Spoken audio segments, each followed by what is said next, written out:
우리 옆에 계신 분들에게 서로 축복하면서 인사하시겠습니다. 하나님은 당신을 사랑하십니다.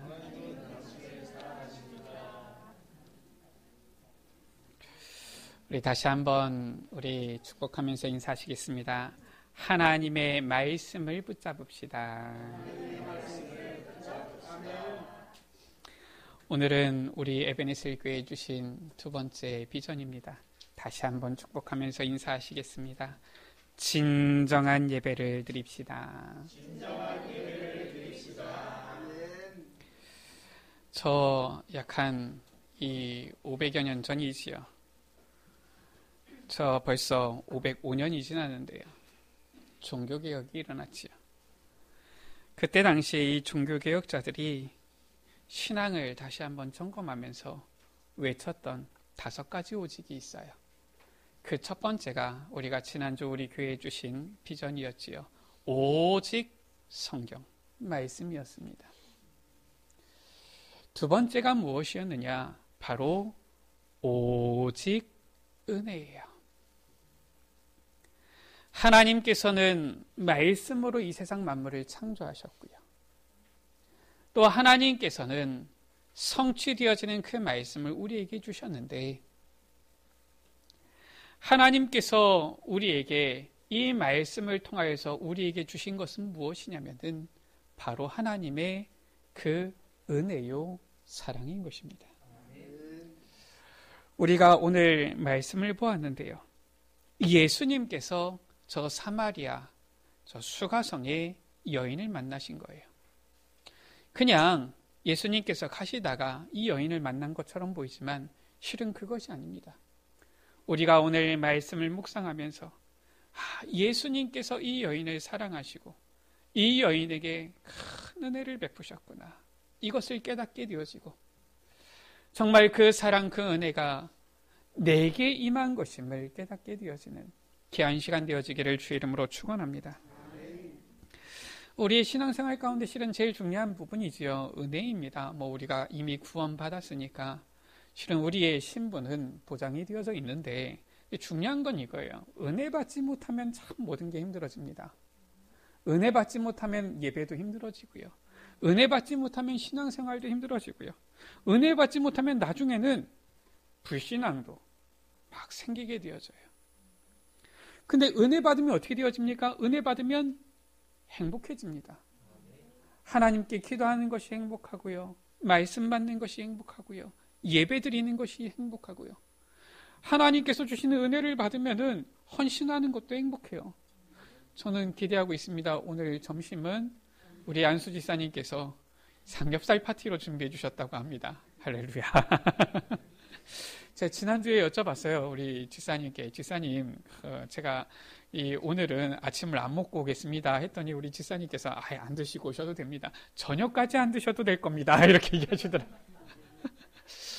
우리 여러분들 이따가 점심 때 맛있게 고기를 많이 드시기 바랍니다. 보니까 우리 잘 모르겠지만 우리 집사님께서 보니까 은혜가 넘치시나 보다 이런 생각이 들어요. 아니, 하나님께서 주시는 은혜가 아니면은 우리 식구들 실은 작은 교회이긴 하지만 그렇다고 해가지고 적은 인원입니까? 이게 다 헌신 안 하는 게 쉽지가 않잖아요. 근데 얼마나 감사한지, 하나님께서 우리에게 은혜 주시면 모든 것이 기쁘고 쉬워지지요. 자, 그렇다면 우리가 어떻게 은혜를 받을 수 있습니까? 실은 주의 앞에 나오는 자들마다 전부 다, 우리 여러분들도 그렇고 모든 주의 자녀들이 다 은혜 받기 위해서 나오지 않습니까? 근데 모두 다 은혜 받고 싶은데, 모두 다 하나님께서 주시는 은혜와 사랑을 누리고 싶은데, 어떤 사람들은 은혜를 누리는데 또 어떤 사람들은 잘 안 되기도 한단 말이에요. 왜 그렇습니까? 오늘 너무나도 중요한 말씀을 주시고 있어요.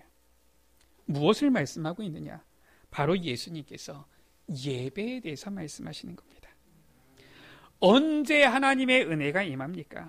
언제 하나님의 성령의 충만이 임합니까? 성령이 우리 가운데 임재하시고 충만케 역사하시는 바로 이 예배의 자리를 통하여서 우리가 진정한 예배를 드리는 예배자로 나아갈 때에 하나님의 은혜가 하수와 같이 강물과 같이 흐르게 되어지는 거예요. 첫 번째입니다. 우리가 먼저 알아야 될 것이 무엇이 그럼 진짜 은혜냐라는 거예요. 우리 사람들이 보면은 이 세상에서 우리가 살아가다 보니까 어느덧 세상의 기준이 우리에게 들어와 있어서 보면은 하나님의 말씀을 보고 하나님의 말씀을 들으면서도 자꾸 하나님의 말씀을 들을 때 세상 것을 기준으로 삼고 세상 것을 잣대로 삼아서 생각하고 판단하는 경우가 있어요. 우리 여러분들 아시지 않습니까? 예수님께서 마태복음 5장에서 7장 가운데 보면 예수님께서 팔복에 대해서 말씀하셨어요. 산상수훈에 말씀하신 것이지요. 근데 읽어보세요. 예수님께서 복이라고 말씀하신 것을 여러분들은 정말 복이라고 생각합니까? 예수님께서 심령이 가난한 자는 복이 있나니. 여러분들 가난하시면 복이라고 생각하십니까? 별로 생각 안 하잖아요. 일단 부유해야지 복이라고 생각하잖아요. 그게 우리에게 있는 세상 기준이에요. 예수님께서는 말씀하신 겁니다. 아니 지금 너희가 로마에 속국되어져 있는데 복음 몰라가지고 지금 방황하고 있는데 하나님의 말씀이 없는 그 기근 가운데 있는데 부유한 것이 지금 무슨 소용이냐. 너희의 심령이 하나님의 말씀을 사모하는 그 심령이 가난한 것이 복이 있다. 우리 여러분들 주의 말씀을 듣고 깨닫게 되어지고 하나님의 말씀 속에서 참된 은혜를 누리게 되시기를 주의 이름으로 축원합니다. 성경에서 말씀하고 있는 은혜가 무엇이냐? 에베소서 2장 8절 9절 말씀이지요. 너희는 그 은혜에 의하여 믿음으로 말미암아 구원을 받았으니. 우리가 구원받은 것이 바로 하나님의 은혜예요. 우리가 뭔가 꼭 다른 것을 찾아서 내가 꼭 은혜를 받아야지만 된다 이렇게 생각합니까? 이미 구원받은 여러분들은 하나님의 은혜가 임하여 있는 자들이에요. 할렐루야. 우리에게 이미 하나님의 은혜가 와 있는 거예요. 왜냐? 이것은 너희에게서 난 것이 아니요 하나님의 선물이라 라고 했어요. 선물의 특징은 무엇입니까? 누군가에게 선물을 줄 때, 야, 내가 이 선물을 주면 이 사람이 나에게 좋은 자리를 주겠지? 아니면 내가 이 선물을 주면 이 사람이 나에게 어떤 좋은, 이러한 이 배려를 해주겠지? 그건 선물이 아니라 뭐예요? 그건 뇌물입니다. 선물은 뭐예요? 그냥 내가 기쁜 마음으로 주고 싶어서 주는 거예요. 그게 선물입니다. 사실상 돌아오는 거 상관없어도 돼요. 조건 없어요. 그게 선물이에요. 하나님께서 우리에게 선물로 은혜를 주셨는데 그 은혜에 의하여 우리가 믿음을 갖게 되어진 거예요. 우리 여러분들 내가 예수 믿어야지, 믿습니다, 믿어야지 하니까 믿어집니까? 죄송하지만 저는 안 되더라고요. 그게.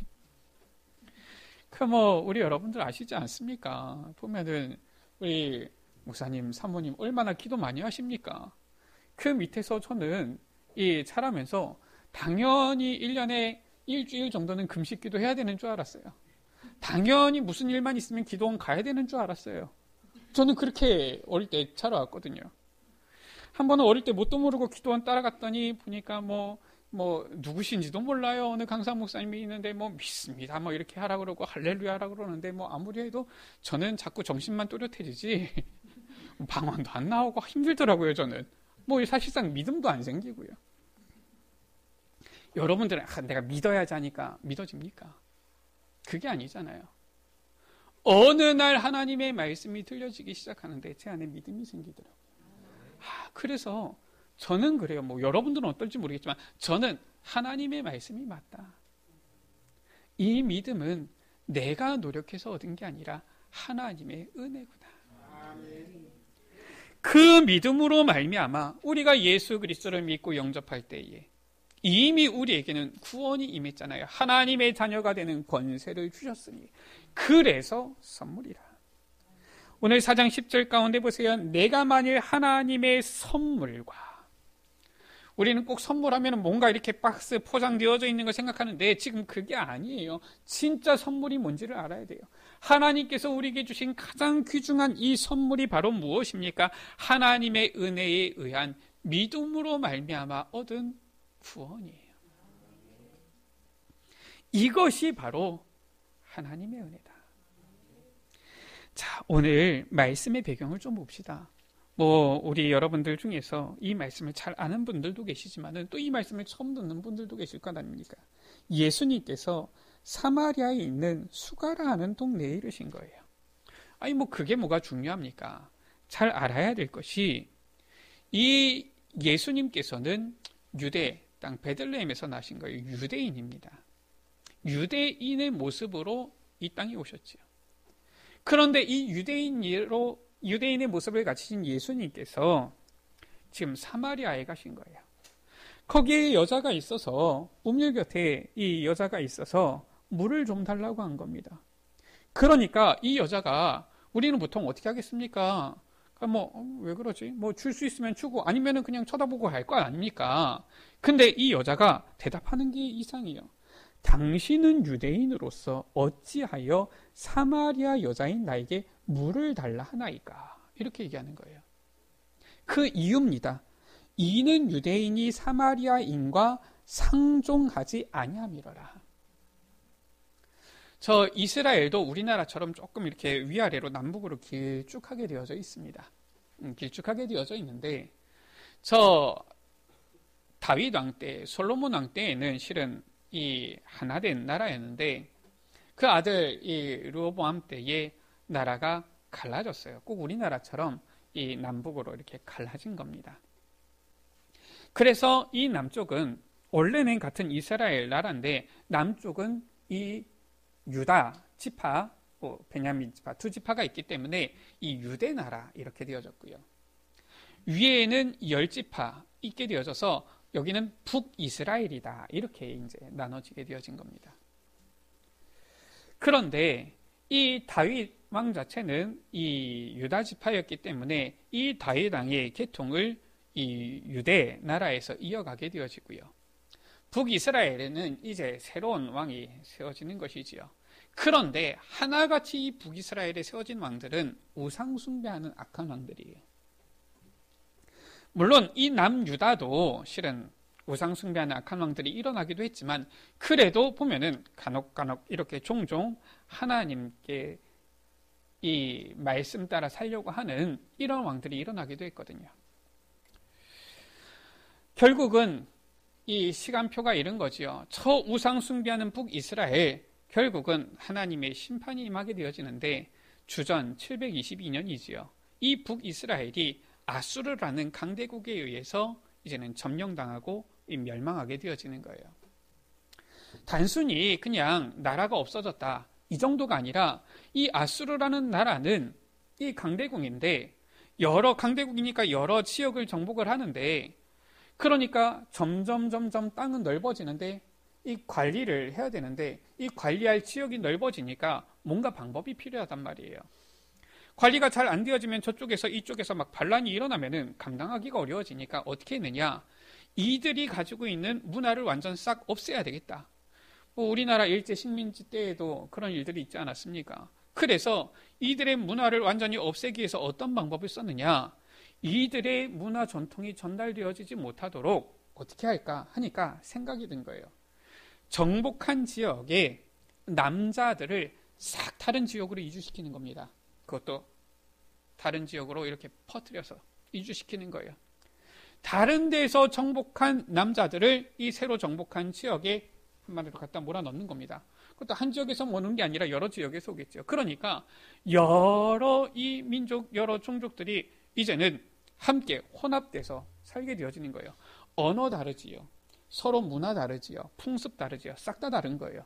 그 사람들이 서로 어울려지게 되게 되어진 겁니다.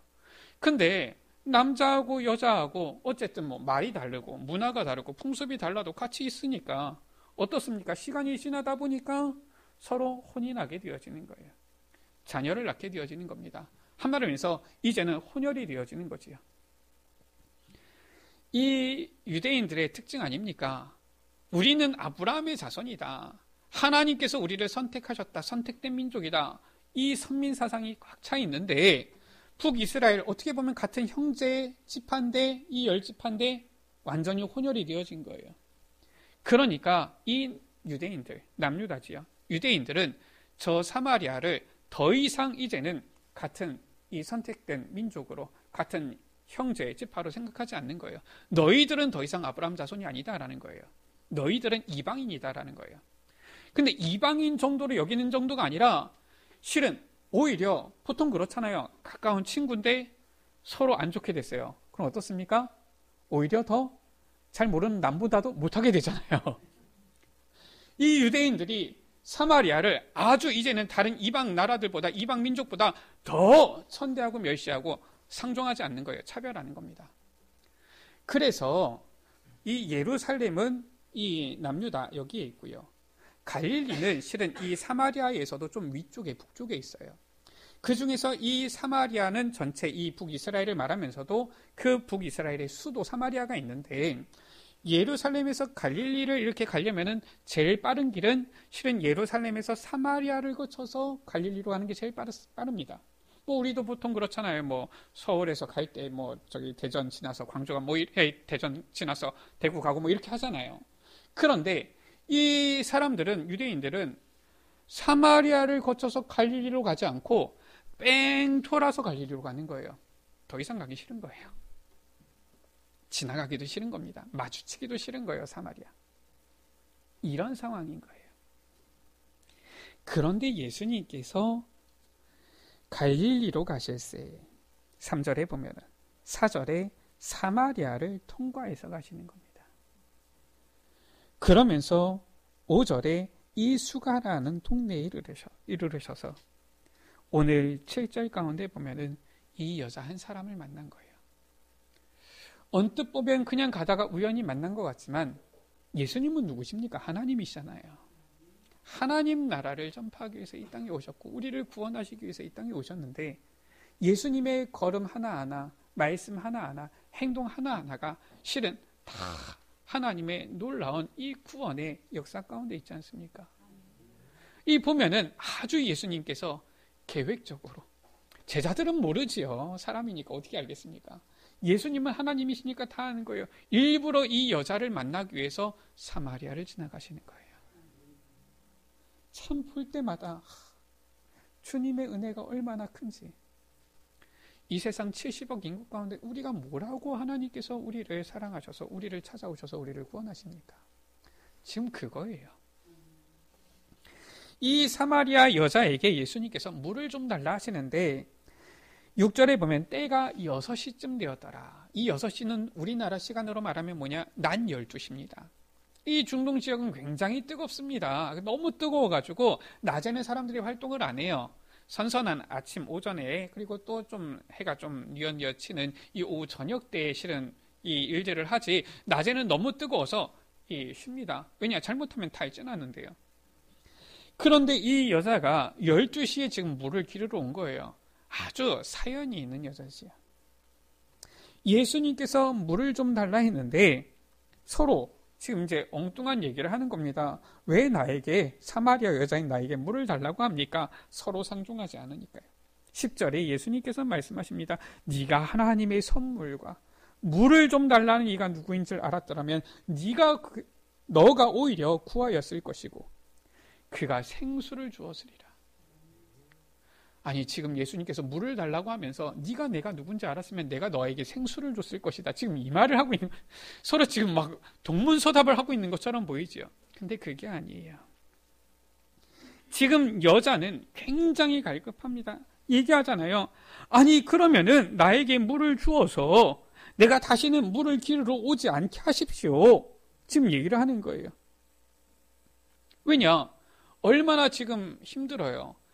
지금 이 떼약볕 아주 힘들 때에 물을 기르러 오는데, 아니 물을 기러야지 밥도 해먹고 뭐 빨래도 하고 뭐 이것저것 할 거 아닙니까? 요즘처럼 뭐 수도꼭지 틀면 나오는 시대가 아니잖아요. 물을 기러야 되는 때니까 얼마나 지금 힘들겠어요. 이유가 있어요. 보니까 이 여자가 어떠한 사연을 가지고 있는지. 예수님께서 말씀하시지요. 너의 남편을 불러와라. 여자가 말합니다. 저는 남편이 없습니다. 그러니까 그러냐 하면 될 텐데 예수님께서 기가 막힌 말씀을 하시지요. 이 여자의 모든 과거를 딱 한마디로 끝내십니다. 내 말이 맞다. 너에게 남편 5이 있었고 지금 있는 자도 내 남편이 아니니 내 말이 참되도다.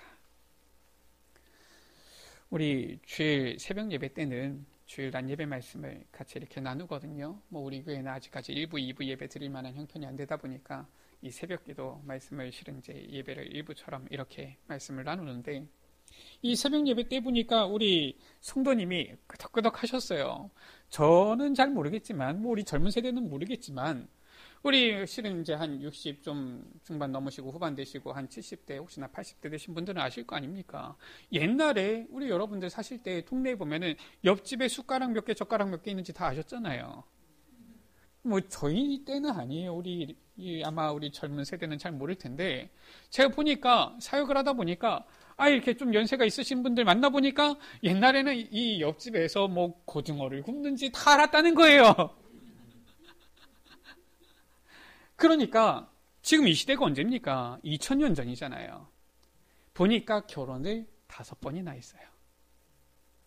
보니까 무슨 이유인지 모르겠지만 결혼을 했는데 2번째 결혼하고 어떻게 됐는지 모르겠지만 3번째, 4번째, 5번째나 결혼을 했는데, 결국은 이 5번째 결혼했다가 그 남편도 이제 없고, 지금 이 6번째 결혼한 게 아니라 이제 그냥 남자하고 같이 지내고 있는 겁니다. 자, 2000년 전에 이게 소문이 안 나겠어요? 요즘 같은 경우도 보면은 결혼 3번 했다, 4번 했다 그러면은 쳐다볼 거 아닙니까? 5번 했다 그러면 이러면서 쳐다볼 거 아닙니까? 요즘 같은 경우도 흔한 경우가 아닌데, 지금 이 5번이나 결혼하고 지금 그 남편들은 다 어떻게 됐는지 모르겠지만 6번째 남자랑 살고 있는 여자, 그것도 아직 혼연하지 않고, 보니까 이 온 동네에서 사람들이 다 알아요. 얼굴을 들고 다닐 수가 없는 겁니다. 그러니까 사람들이 없는 그 떼약볕 쟤는 난 12시에 물을 기르러 오는 거예요. 한마디로 말해서 어떤 여자입니까? 허물이 많은 여인이에요. 무슨 이유인지는 모르겠지만 너무나도 허물이 많은 여인이에요. 사람들이 사실상 가까이 하지 않고요, 말도 하지 않고요. 그러니까 친한 사람도 없어요. 그러니까 이 여자도 그냥 다 피하고 싶은 겁니다. 그러니까 아무도 없는 그때에 가서 고생하면서 땀 뻘뻘 흘리면서 물을 길어다가 겨우겨우 지금 먹고 살고 있는 여자예요. 물을 안 길어러 갈 수만 있으면은 그렇게 했으면 좋겠다 싶은 그 여자인 겁니다. 이 여자가 예수님께서 하시는 그 말씀을 보니까 자기의 사정을 너무 잘 알거든요. 내가 보니 선지자입니다. 지금 하는 거예요. 완전히 지금 이 여자가 예수님을 만나고 나서 지금 인생이 완전히 터닝포인트, 변화되어지는 이 시점 가운데 있는 것이죠. 우리 여러분들, 이 여인의 모습을 보고서 우리도 보니까 어떻게 저런 여자가 있냐 이런 생각이 듭니까? 이 허물 많은, 심지어 죄도 많은 자들이 바로 우리들이었다라는 거예요. 이 예수님 만나기 전에 우리의 모습이 이 여인과 같이 아주 허물 많고 아무런 소망도 없는 자였다라는 거예요. 그런데 오직 하나님의 은혜로 주님을 만나게 되어지고요, 믿음으로 구원을 얻게 되어졌다라는 것이죠. 그래서 우리에게 그리스도를 만나는 그 은혜의 시간, 그 시간이 너무나도 중요한 거예요. 이 시간이 우리 여러분들에게 있어서 최고 은혜의 시간이 되시기를 주의 이름으로 축복합니다. 예수 그리스도를 만난 이 여인은 어떻게 되었습니까? 인생의 답을 얻게 되어진 거예요. 25절 가운데 여자가 말하지요. 메시아 곧 그리스도라 하는 이가 오실 줄을 내가 아노니 그가 오시면 모든 것을 우리에게 알려주실 것입니다. 예수님께서 말씀하시잖아요. 네가 말하는 그 사람이 바로 나다. 내게 말하는 내가 바로 그라 말씀하시잖아요. 이 예수님을 만날 때 어떻게 되어집니까? 14절 가운데 내가 주는 물을 마시는 자는 영원히 목마르지 아니하리니 내가 주는 물은 그 속에서 영생하도록 솟아나는 샘물이 되리라. 예수 그리스도를 만난 자는 그 안에서 은혜가 강같이 하수와 같이 넘쳐흐르게 되어지는 거예요. 우리 여러분들 구원 받았습니까? 정말 구원 받으면 은혜가 넘쳐나잖아요. 저는 그렇더라고요. 어느 날 예수님이 믿어지는데 제가 원래 그렇게 눈물이 많은지 모르겠지만 제가 생각할 때는 눈물이 많은 사람은 아니었는데 막 눈물이 흐르더라고요. 꼭 눈물을 흘려야지만 은혜를 받는 것이냐? 그런 건 아닙니다. 원래 울보는 잘 울어요. 그런데 하나님의 은혜가 다 우리에게 넘쳐 흐르면은 너무나도 감격이 넘쳐나잖아요. 이 예수 그리스도를 만난 여인은 답을 얻으니까 어떻게 되어졌습니까? 28절에서 30절 가운데 보니까 완전히 변화되어져서 전에는 사람들을 마주치는 것도 싫어하고 피하고 다녔던 이 여인이 오히려 사람들을 찾아가서 예수 그리스도를 전하는 전도자가 되어진 거예요. 이 여자가 어떻게 합니까? 물동이를 버려두고, 굉장히 중요한 말입니다. 이 물동이 뭡니까? 물동이 한 말에서 자기의 의식주에 필요한 거예요. 물동이가 있어야지 물을 길어서 밥을 할 거 아닙니까? 물동이가 있어야지 물을 길어서 빨래도 할 것 아닙니까? 물동이가 있어야지 물을 길어서 세수도 하고 단장하고 나갈 것 아닙니까? 또 물이 있어야지 마실 것 아닙니까? 근데 지금 이 물동이를 지금 버려두고 동네로 들어간 거예요. 자기에게 있어서 중요하게 여기는 모든 것들 그리스도를 만나니까 사실상 그리스도보다 더 중요한 거 없어요. 버려두고 동네로 들어가서 말하지요. 내가 행한 모든 일을 내게 말한 사람을 와서 보라. 이는 그리스도가 아니냐. 제대로 알았지요. 당시에 바리새인들도 서기관들도 제사장들도 몰랐던 예수님이 그리스도라는 이 사실을 지금 이 수가성이 허물 많은 이 여인이 깨닫게 되어진 거예요. 이게 은혜입니다. 그렇잖아요. 지금 똑똑하다는 사람들이, 정치인들이, 과학자들이, 의사들이, 박사들이 정말 이 복음, 물론 아는 사람도 있지만 모르는 사람도 태반이라니까요.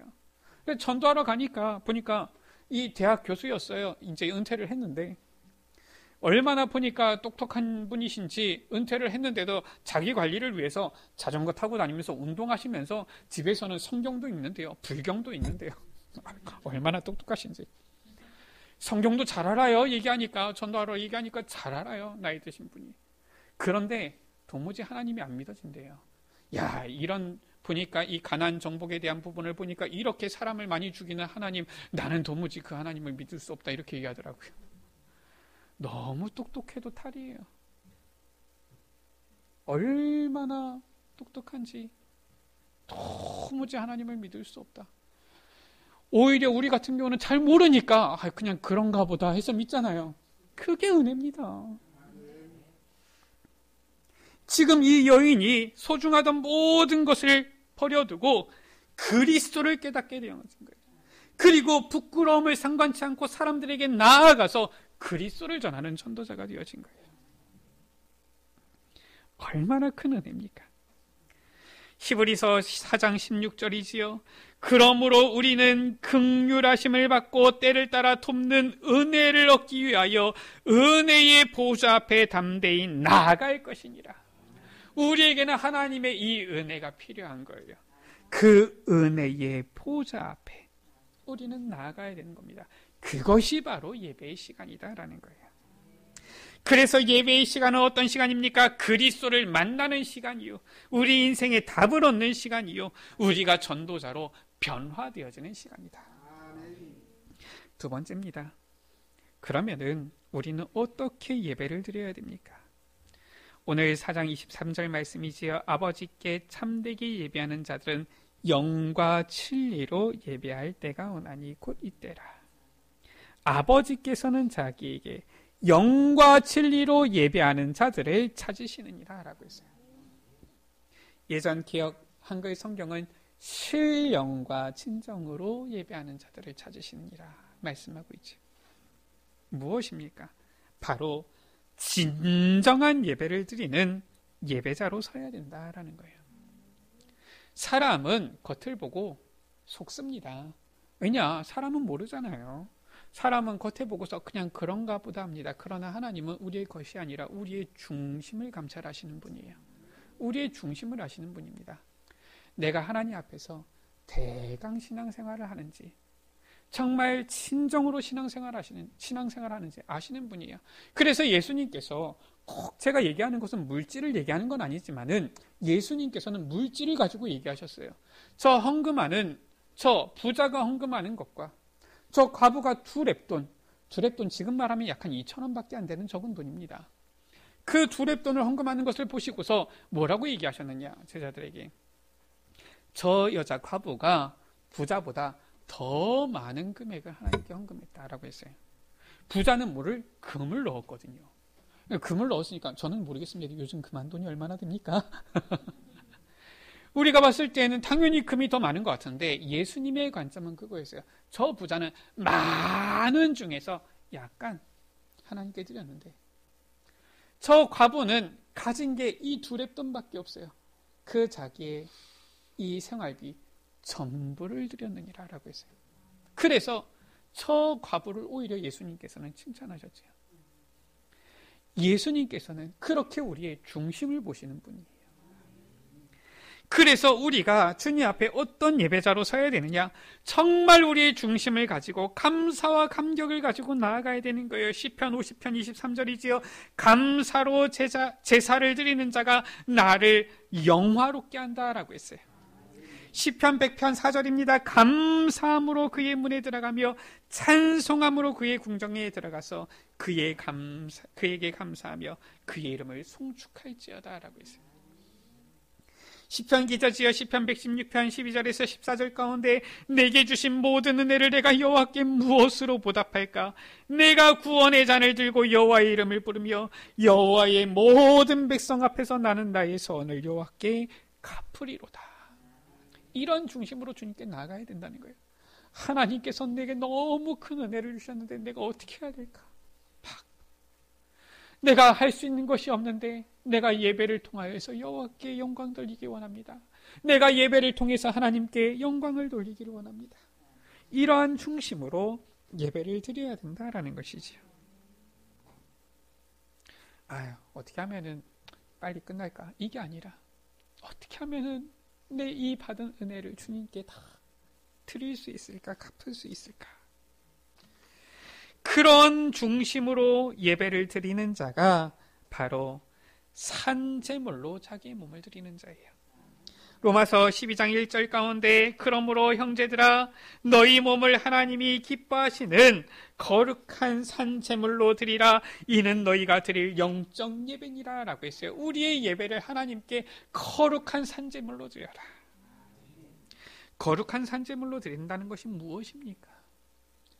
이 구약시대의 이 제사는 sacrifice라고 해서 희생 제사를 말하는 거예요. 요즘은 우리가 그렇게 안 하지만은 구약시대에는 어떻게 제물을 하면서 옛날에는 양이나 이 송아지나 이런 짐승을 잡아서 피를 흘려서 이 각을 뜨는 거예요. 조각을 내는 겁니다. 그리고 피를 뿌리고 불로 태우는 이러한 제사예요. 한마디로 해서 이 제사는 무엇이냐? 완전히 철저하게 죽는 거예요. 그것을 하나님께 이제 드린 이 번제다라고 했죠. 지금 이 거룩한 산제물 무엇입니까? 우리를 그러한 제물과 같이 드려야 된다는 거예요. 그러면은 갑자기 하나님께서 인신공양을 받으시는 분이 되시는 겁니까? 그거 아니에요. 사람을 제물로 삼아야 된다 그 말이 아니라 우리가 예배 드릴 때에는 저 멸망 가운데 멸망받을 수밖에 없는 이 구원과는 전혀 반대되는 그 자리에 있었던 나를 완전히 하나님 앞에 쳐서 복종시켜서 죽어야 된다라는 거예요. 그 말은 우리가 이제 다 같이 자살합시다 그 말이 아니라 갈라디아서 2장 20절이지요. 내가 그리스도와 함께 십자가에 못 박혔나니 전에는 내 생각대로 내 주장대로 내가 원하는 대로 살았어요. 그러나 진정한 예배자는 그게 아닙니다. 이제부터는 내 뜻대로가 아니라 하나님의 뜻대로 살겠습니다. 내 생각대로가 아니라 주의 말씀대로 살겠습니다. 나를 위하여서가 아니라 하나님의 영광을 위해서 살겠습니다. 이게 바로 거룩한 산제물로 나를 드리는 거예요. 진정한 이 예배를 드릴 때 우리는 진정한 예배자가 되어지는 것이지요. 자, 이 예배에는 네 가지 요소가 있어요. 우리는 이 예배를 우리가 하나님 앞에 신령과 진정으로 드려야 되는데 무엇이 있습니까? 찬송이 있지요. 기도가 있습니다. 말씀이 있어요. 헌신이 있어요. 이 네 가지가 다 들어간 예배를 우리는 이제 어떻게 보면은 이 예배다라고 할 수 있는데, 우리가 보면은 뭐 새벽 기도도 있고 뭐 금요 기도에도 있잖아요. 그래서 실은 이 네 가지가 다 들어간 예배를 우리는 공예배로 드리는 것이지요. 찬송은 무엇입니까? 우리 찬양대도 있지만 찬양대는 사람이 듣고 기뻐하려고 찬양하는 게 아닙니다. 그래서 실력이 있으면 좋지만 실력이 중요한 건 아니에요. 하나님께 영광을 올려드리는 것입니다. 그럼 대강해도 됩니까? 하나님 앞에서 하세요. 하나님 앞에서 나는 대강하겠습니다. 그럼 대강하시든지요. 하나님은 중심을 아십니다. 하나님께 영광을 올려드리는 거예요. 그래서 우리가 찬양할 때에도 어떻게 하면 되느냐? 하나님께 영광 돌리는. 그래서 저는 배우기를 그렇게 배웠어요. 우리 담임 목사님에게서. 찬양을 할 때는 어떻게 하느냐? 내가 하나님 앞에서 독창하듯이 해라. 그럼 되는 겁니다. 그러니까 꼭 내가 보니까 잘해야 됩니까? 그건 아니에요. 그러나 하나님 앞에서 우리 여러분들 독창할 때 어떻습니까? 떨리잖아요. 준비 많이 하잖아요. 크리스마스 전야 행사 이제 준비하는 거 보니까 아마 독창하시는 분도 있으신 것 같은데, 잘 모르겠지만 어마어마하게 준비하실 것 같은데, 그렇게 찬양해라라는 거예요. 우리가 하나님께 영광 돌리는 거니까요. 기도입니다. 기도는 무엇입니까? 내가 하나님께 하려고 하나님께서 내게 어떻게 보면 응답을 주시는 쌍방이 소통되어지는 시간이에요. 나의 마음을 하나님께 구하고 하나님의 음성에 귀를 기울이는 시간이지요. 그리고 말씀, 설교의 시간입니다. 이때는 내가 말하는 게 아닙니다. 내 생각을 얘기하는 게 아니에요. 내 주장을 얘기하는 게 아닙니다. 하나님 그래도 말씀 그렇지, 내 생각은 이런데, 그거 하는 게 아니에요. 이때는 말 그대로 우리가 지난주에도 받았지만 캐리그마, 선포의 시간이에요. 일방적으로 하나님께서 내게 주시는 말씀을 받는 겁니다. 거기에는 노는 없어요. 우리가 지난주에도 봤잖아요. 아멘 하여서 하나님께 영광 돌리는 거예요. 하나님께서 나에게 주시는 그 응답을 말씀으로 확인하고 완전히 아멘으로 순종하는 그 시간이 말씀의 시간이죠. 그리고 네 번째, 바로 헌신의 시간이에요. 하나님의 은혜에 감격해서 나를 드리는 시간이에요. 좀 전에도 설명드렸지만 산제물로, 희생제물로 나를 드리는 겁니다. 근데 실은 내가 완전히 죽어버리면 더 이상 어떻게 하나님께 영광 돌리겠습니까? 그러니까 우리가 살아가면서 내가 할 수 있는 헌신을 드리는 거예요. 찬양으로 목소리를 하나님께 헌신하는 겁니다. 반주로 헌신하는 거예요. 방송실로 헌신하는 겁니다. 또 안내로 봉사하는 거예요. 내가 할 수 있는 헌신을 드리는 거예요. 나의 헌신을 하나님께 드려서 하나님께 영광 돌리는 겁니다. 실은 우리 여러분들 쉬운 것 같지만 그게 아닙니다. 반주자 위해서 기도 많이 해주셔야 돼요. 왜냐? 우리 여러분들 기도할 때 반주자는 반주해야 돼요. 여러분들 묵상할 때 반주자는 반주해야 된다니까요. 이거 틀리면 안 되니까 신경 써가면서 반주해야 돼요. 그러니까 보통 성령 충만이 아니면은 실은 반주자 하기가 어려워요. 그래서 실은 우리 반주자 너무 귀합니다. 기도해 주셔야 돼요. 이 반주하면서 기도하고 말씀 묵상하고 할 수 있도록 기도해 주셔야 돼요. 저 방송실 우리가 이제 꾸몄는데 방송실이 있으니까 참 좋으면서도 기도해야 돼요. 저 방송실이 참 특별한 공간입니다. 저도 전에 교회 있을 때는 부교육자들이 좀 여러 있었으니까 방송실에 앉아 있을 때 있거든요. 이상하죠. 저 방송실 안에만 들어가면은 은혜가 절반으로 떨어져요. 희한해요. 저 방송실이 특이한 곳이에요. 왜냐? 넘겨야 되거든요. 조절해야 되거든요. 뭔가 잡음이 들리면 조치해야 되거든요. 이것저것 여간 신경 쓸 게 많은 게 아니에요. 우리 여러분들은 앉아가지고 그냥 말씀드리면 되죠. 저 뒤에서는 목사님 말씀이 지금 보니까 이 고음이 높으냐 저음이 많으냐 지금 이런 거 따져야 되는 겁니다. 소리가 볼륨은 높으냐 낮으냐, 이거 지금 방송 나가는 거 소리는 잘 나가고 있느냐, 방송은 잘 나가고 있느냐, 여러 가지 신경을 써야 돼요. 거기다가 또 이렇게 막혀 있잖아요. 막혀 있으니까 또 성령 충만 못 누리면은 가만히 앉아 있다가 또 괜히 이 악한 영이 틈타가지고 딴짓하게 만든다니까요. 그래서 기도해야 돼요. 우리가 모든 헌신하는 자들, 이 헌신을 통하여서 예배가 예배되어지는 거예요. 그렇잖아요. 그래서 예배는 내가 예배 보러 간다. 틀린 말입니다. 모든 예배자는 예배를 드리러 가는 거예요. 어느 예배자든지 헌신 없는 예배는 없어요. 그 가운데에서 보면은 우리 여러분들이 또 축복 받으셔야 되니까 저는 우리 에베네셀 교회 실은 새가족 교육할 때도 그렇고요. 꼭 말합니다. 우리 교회는 모든 분들이 축복 받았으면 좋겠어요. 그래서 하나님께서 말씀하고 있는 헌신 무엇이 있느냐? 어떻게 보면은 이거는 원래 하나님 거다 말씀하신 게 있어요. 그게 11조입니다. 말라기서 3장 8절에서 10절이지요. 뭐라고 말씀했느냐? 사람이 어찌 하나님의 것을 도둑질하느냐라고 했어요. 그러나 너희는 나의 것을 도둑질하고도 말하기를 우리가 어떻게 주의 것을 도둑질하였습니까? 하는데 그것이 곧 11조와 봉헌물이라. 아까 전에도 말씀드렸습니다. 우리가 하나님께 드리는 실은 이 물질은 우리의 중심을 담아드리면 돼요. 금덩이가 아니라 두랩돈도 하나님께서는 우리의 중심을 알고서 받으시는 분이십니다. 그러나 11조는 무엇입니까? 너희 온 나라가 나의 것을 도둑질하였으므로 너희가 저주를 받았느니라. 11조 온전한 11조 드리지 않으면 하나님께서는 저주하신다라고 하는 거예요. 아니 하나님께서 저주하시는 하나님이십니까? 원래 하나님은 축복하시는 하나님이신데 하나님께서 이 우리에게 주신 말씀이에요. 하나님의 말씀을 지키지 않으면은 하나님께서 이 주신 이 말씀대로 행하지 않으면은 이 재앙이 임하는 것이죠. 10절에 말씀합니다. 만군의 여호와가 이르노라 너희의 온전한 11조를 창고에 들여서 나의 집에 양식이 있게 하고 그것으로 나를 시험하여 내가 하늘 문을 열고 너희에게 복을 쌓을 곳이 없도록 붙지 아니하나 보라 라고 했어요. 온전한 11조를 드릴 때에 하나님께서는 너희에게 복을 쌓을 곳이 없도록 부으신다.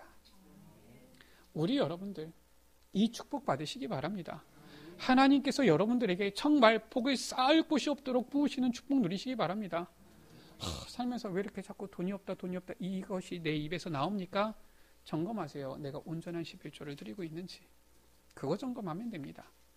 이것은 우리가 하나님께서 우리를 구원하여 주셨는데 우리의 생명을 주셨는데 우리가 당연히 하나님 앞에 감격하며 나아갈 때에 하나님의 것은 하나님께 드려야 되잖아요. 우리 여러분들 세상 살면서 세금 뗍니까? 뭡니까? 나라의 것을 나라에 보내는 거 아닙니까? 근데 우리가 하나님의 것은 도둑질한다 라고 한 거예요. 물론 우리 에베네셀 교회는 안 그렇습니다. 제가 잘은 모르지만은 올해도 보니까 우리 성도님들이 정말 기도하면서 많은 헌신을 하셨어요. 나중에 아마 예견수산위원회 때 아마 보겠지만은 제가 보니까 하나님께서 작년보다도 올해 우리 교회를 더 축복하신 게 보여져요. 감사하다 이런 생각이 들어요. 그러나 우리가 알아야 됩니다.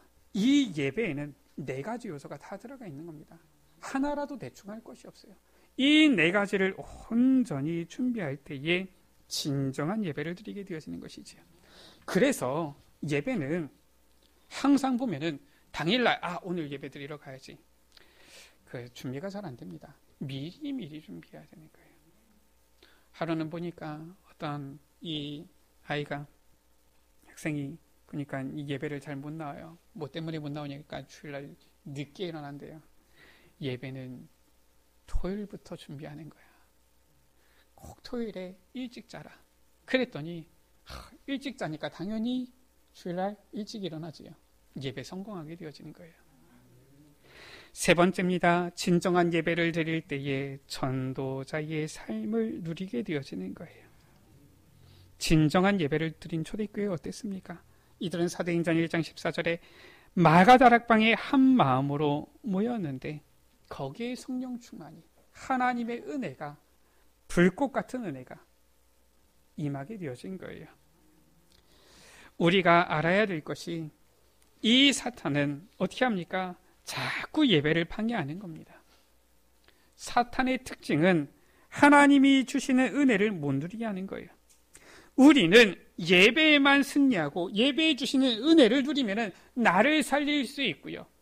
이제는 전도자로 현장을 살릴 수 있는 거예요. 이들은 어떻게 했느냐? 사도행전 2장 42절에 보니까 사도의 가르침을 받아 말씀을 받았다는 거예요. 예배에 성공했다는 것이지요.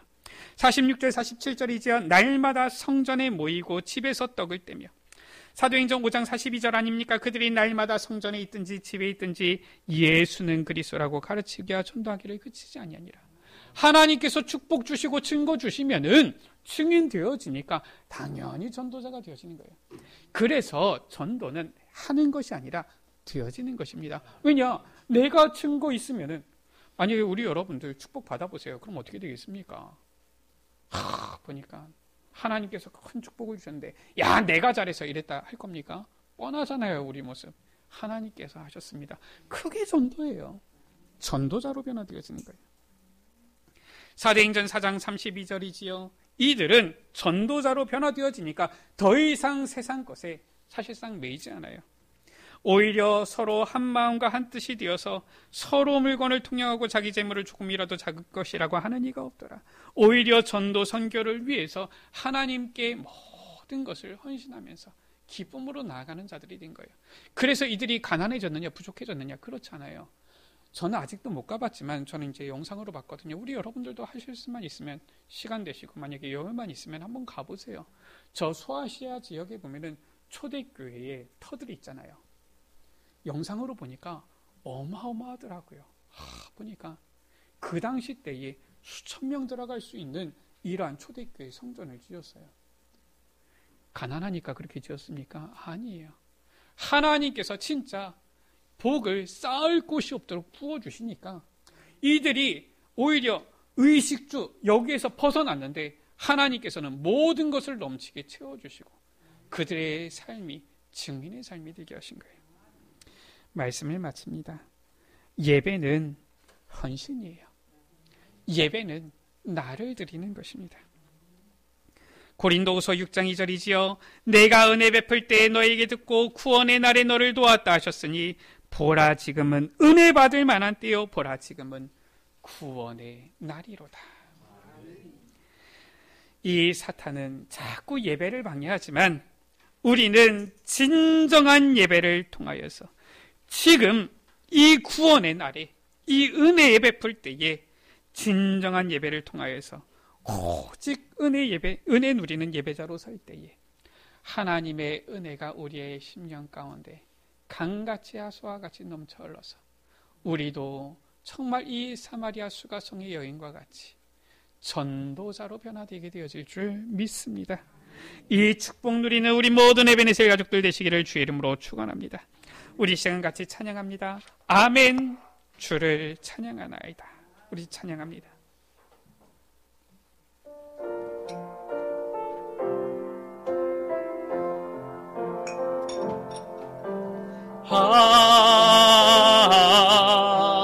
아멘. 주를 찬양하나이다.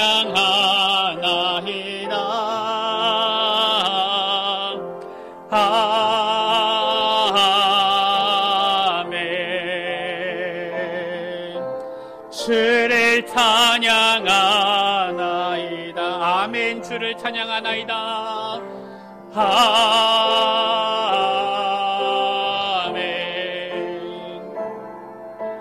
주를 찬양하나이다.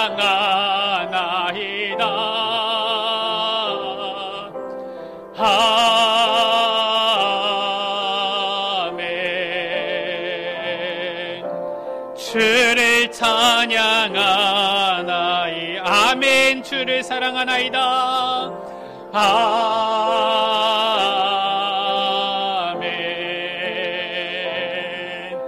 주를 사랑하나이다.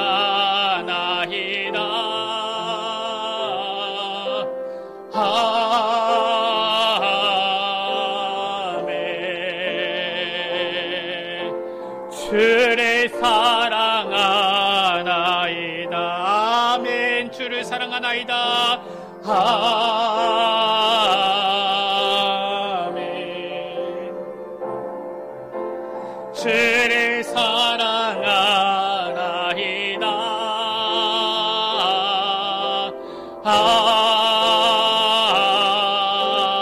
아멘.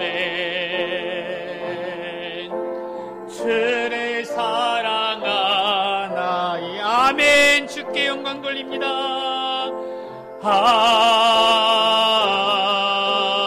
아멘. 주께 영광 돌립니다.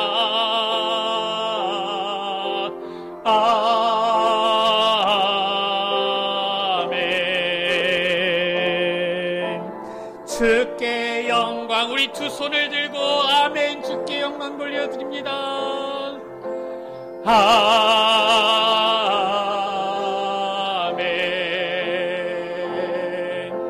주께 영광 돌립니다.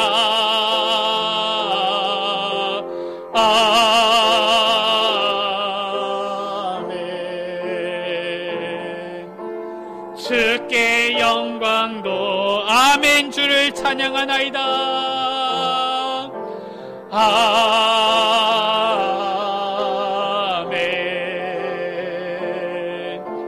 주를 찬양하나이다. 아멘.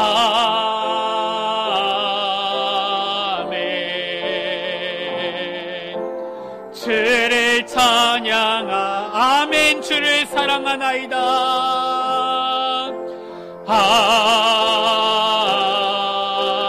아멘. 주를 사랑하나이다.